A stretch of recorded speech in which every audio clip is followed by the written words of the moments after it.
स्वागत है आप सभी का आज के न्यू मार्केट एनालिसिस वीडियो में। आज हम डिस्कस करने वाले हैं कि मार्केट में किस तरीके का मूवमेंट आज देखने को मिला है और कल सेंसेक्स की एक्सपायरी है तो मार्केट किस तरीके से मूव कर सकता है।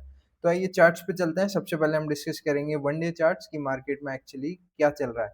तो अगर आप देखेंगे मार्केट ने कहीं ना कहीं एक सपोर्ट लेवल था जिसको ब्रेक डाउन करने की कोशिश करी थी लास्ट वीकेंड फ्राइडे पे, बट कहीं ना कहीं मार्केट ने नीचे की तरफ मूव करके और क्लोजिंग एक बुलिश क्लोजिंग दे दी थी। तो उसके बाद से ही मार्केट जो है कंटिन्यू 3 दिन से ऊपर मूव कर रहा है। तो अगर आप सिनेरियो समझने की कोशिश करेंगे कि एक्चुअली में मार्केट में हो क्या रहा है, तो मैं आपको बताने की कोशिश करता हूँ कि मार्केट में जो हुआ है वो ये कि सबसे पहले जो सपोर्ट लेवल्स थे, बायर्स ने बाइंग करने की कोशिश करी, बट कहीं ना कहीं क्योंकि मार्केट में स्ट्रेंथ दिख नहीं पा रही थी, बार बार मार्केट सपोर्ट लेवल्स पर आ रहा था, तो सपोर्ट लेवल्स का जब ब्रेकडाउन हुआ तो कहीं ना कहीं सेलर्स ने अपनी पोजीशंस क्रिएट करी होगी, या फिर जिन लोगों ने बाइंग पोजीशंस ले रखी थी उन लोगों के स्टॉप लॉसेस हिट हुए होंगे, और उसी के बाद जो है मार्केट में एक लिक्विडिटी क्रिएट हुई, और उसके बाद से ही मार्केट गैप अप ओपन हो के पिछले 3 दिनों से एक हायर साइड में मूव कर रहा है। और अगर आप एक चीज और नोटिस करेंगे कि मार्केट में आपको इंट्राडे में कुछ ज्यादा मोमेंटम पकड़ने को नहीं मिल पा रहा है, क्योंकि ऑलरेडी मार्केट जो है वो मोमेंटम ओवरनाइट ही कर दे रहा है, मार्केट गैप अप खुल रहा है। इसलिए हम आने वाले दिनों में या फिर कल इंट्राडे में मार्केट कैसे रिएक्ट कर सकता है उसको देखते हैं, और उसी हिसाब से हम अपने आने वाले ट्रेड्स प्लान करेंगे। तो चलिए 5 मिनट चार्ट फ्रेम पे चलते हैं और मैं आपको समझाने की कोशिश करता हूँ कि मार्केट कल कैसे मूव कर सकता है। तो सबसे पहले हम ड्रॉ कर लेते हैं जो मेजर रेजिस्टेंस लेवल है अभी के लिए इंट्राडे के हिसाब से। ऑलराइट। सो देखिए, एक बार मैं आपको वन डे पे वापस से समझाता हूँ कि मार्केट जो है, मार्केट में एक रेंज क्रिएट हुआ था जिसमें मार्केट ने बहुत स्ट्रगल किया पिछले 1.5-2 महीनों में। मार्केट ज्यादा मूव कर नहीं पाया, उस रेंज में ही कहीं ना कहीं रह गया था। तो अगर आप ये रेंज को मार्क करेंगे तो ये कितने पॉइंट्स का हो रहा है? Almost 750 points. और अगर आप जो ये मोमेंटम देखेंगे जो मार्केट ने पिछले 3 दिन में किया है, which is almost close to 500 points, तो market more than 50% of this range ये मूव कर चुका है already. So it's a bullish sign as of now.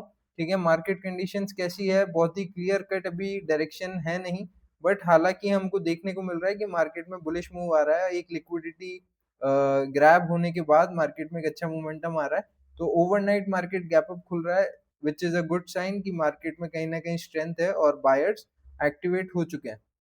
तो अभी हम ये मोमेंटम को देखते हुए आने वाले दिनों में अपना जो माइंडसेट है वो बाइंग की तरफ ही लेकर चलेंगे, और बाइंग में हम किस तरीके से पोजीशंस क्रिएट कर सकते हैं वो समझने की कोशिश करेंगे। All right. सो अगर आप देखेंगे कि मैं आपको समझा देता हूँ, तो देखिए सबसे जो पास में रेजिस्टेंस लेवल है which is 24,367-69, almost 370। So market अभी कहीं ना कहीं आज का जो क्लोजिंग हमको देखने को मिला है विच इज अराउंड 240। तो 370 and 240, it's almost like 120-130 points. इतना ही मार्केट में गैप बच रहा है to reach out to the nearest resistance level. अगर हम 15 मिनट पे चार्ट को देखें तो हमारे दिमाग में जो माइंडसेट रहना चाहिए अभी कि आने वाले दिनों में हम कैसे ट्रेड कर सकते हैं, क्योंकि क्लोजिंग कहीं ना कहीं थोड़ी बहुत नेगेटिव रही है आज के दिन। नो डाउट अबाउट इट, एक नेगेटिव क्लोजिंग देखने को मिली है, but overall it's a buying sentiment, क्योंकि मार्केट गैप अप होने के बाद भी जो है हायर लेवल्स पर मूव कर गया है, और क्लोजिंग कहीं ना कहीं हायर एंड पे दी है, बट थोड़ी बहुत इट्स अ नेगेटिव क्लोजिंग। तो अब देखते हैं कि कल मार्केट में हम किस तरीके से मोमेंटम को एक्सपेक्ट कर सकते हैं। तो सबसे पहले मैं आपको बताना चाहूंगा कि जो फर्स्ट सिनेरियो हमारे दिमाग में चलना चाहिए अभी के टाइम पे मार्केट को देखते हुए, वो बाइंग साइड का ही रहेगा। और बाइंग साइड में भी हम कोशिश करेंगे कि हमें जो बाइंग अपॉर्चुनिटी है वो लोअर लेवल्स पे मिल जाए। लोअर लेवल्स पे एज इन हम नहीं चाहते कि हम बाय करें तो हम टॉप पे बाय करें, हम कोशिश करेंगे कि हम लोअर लेवल्स पे बाय करें।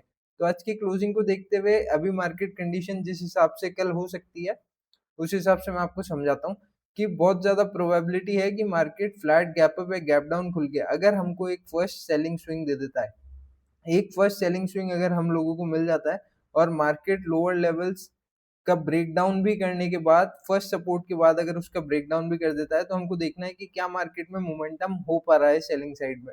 क्योंकि अगर फर्स्ट हाफ में मार्केट में ज़्यादा मोमेंटम नहीं रहा तो बहुत ज़्यादा अपॉर्चुनिटी और प्रोबेबिलिटी है कि सेकंड हाफ में मार्केट हायर लेवल्स को ब्रेकआउट करता हुआ एक अच्छा रिवर्सल साइन दे सकता है और कहीं ना कहीं previous resistance level which is 350 and 400 market उन लेवल्स पे रीच कर सकता है। तो ये फर्स्ट सिनेरियो है जिस पे हम कोशिश करेंगे कि हम लोअर लेवल्स पे बाइंग करने की कोशिश करें, क्योंकि मार्केट सेंटीमेंट अभी के लिए इंट्राडे के हिसाब से पॉजिटिव ही नजर आ रहा है। तो ये तो फर्स्ट सिनेरियो हो गया। नाउ सेकंड सिनेरियो की अगर हम बात करें कि और क्या पॉसिबिलिटी है, तो विच इज कि अगर मार्केट अगर कल ओपनिंग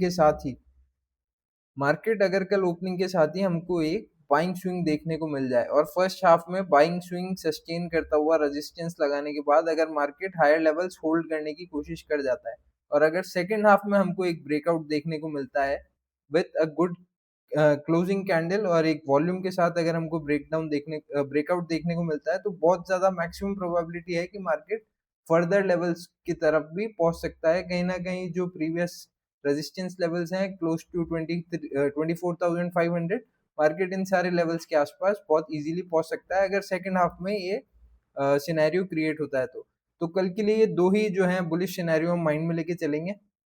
हालांकि मार्केट सेंटिमेंट्स पॉजिटिव है बट क्योंकि दिस इज स्टॉक मार्केट तो कुछ भी डेफिनेट नहीं होता है, हर चीज में चेंजेस हो सकते हैं। तो हम एक ही सिनेरियो है नेगेटिव साइड का, सेलिंग साइड का, जो कि हम माइंड में लेके चलेंगे, विच इज कि अगर मार्केट कल ओपनिंग के साथ ही हमको एक नेगेटिव स्विंग दे देता है और फर्स्ट हाफ में मार्केट कंसोलिडेट करने के बाद अगर हायर लेवल्स का कहीं ना कहीं रीटेस्टिंग नहीं कर पाता या इंट्राडे हाई का ब्रेकआउट नहीं कर पाता या इंट्राडे हाई टेस्ट नहीं कर पाता और लोअर लेवल्स को ही टेस्ट करता हुआ एक ब्रेकडाउन दे देता है, तो वहां से हम एक्सपेक्ट कर सकते हैं एक अच्छा नेगेटिव साइड का momentum, which is again high probability setup. But इसमें केवल एक ही चीज है जिसका हमको ध्यान रखना है, विच इज कि अगर मार्केट को कल नीचे की तरफ फॉल करना है so it has to be done in the second half.